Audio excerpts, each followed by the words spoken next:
ating opening prayer. Ayan. Bago ang lahat bibigyan muna tayo ng kantang napakaganda. Ayan. Lumabing tayo, no?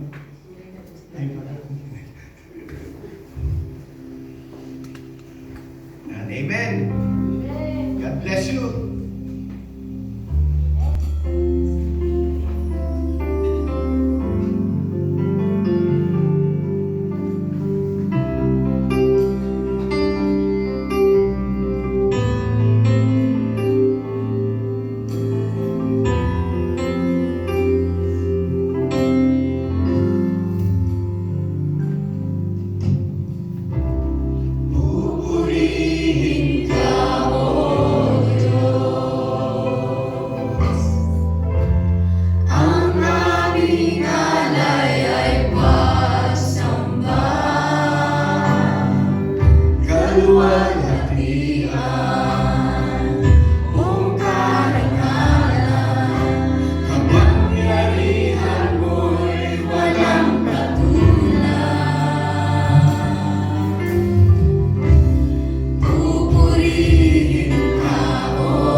magkaisa kayo ng pag-iisip.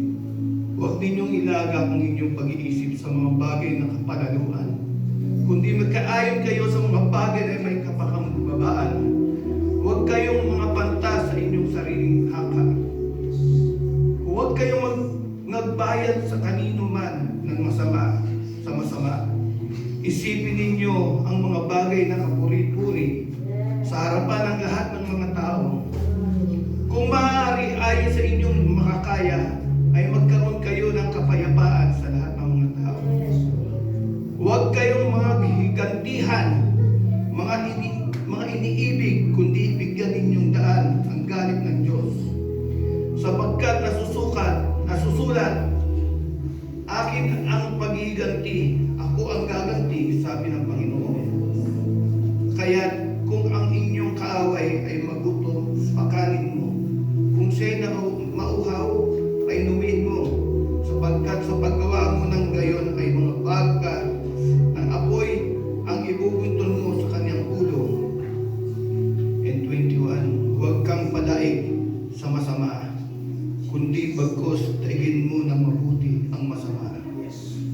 Amen. Yes, Lord. Thank you, Lord, sa mga paalaala po sa aming Panginoon. Marami pong salamat, Panginoon. At kayo po ang aming dinadakila, Panginoon. At lahat ng inyong sinasabi sa amin ay aming gagawin, Panginoon, sa lubos na aming makakaya, Panginoon. Marami pong salamat, Panginoon.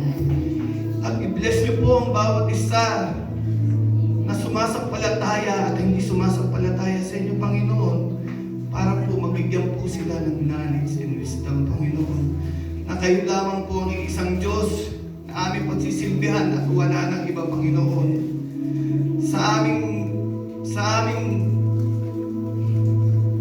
pagsamba po sa inyo, Panginoon, sa araw na ito, Panginoon, i-bless niyo po at bigyan niyo po ang wisdom and knowledge ang bawat isa na matutunan at isabuhay ang inyong mga paalaala at love letter po sa amin. Kami po ang iyong iniibig, Panginoon.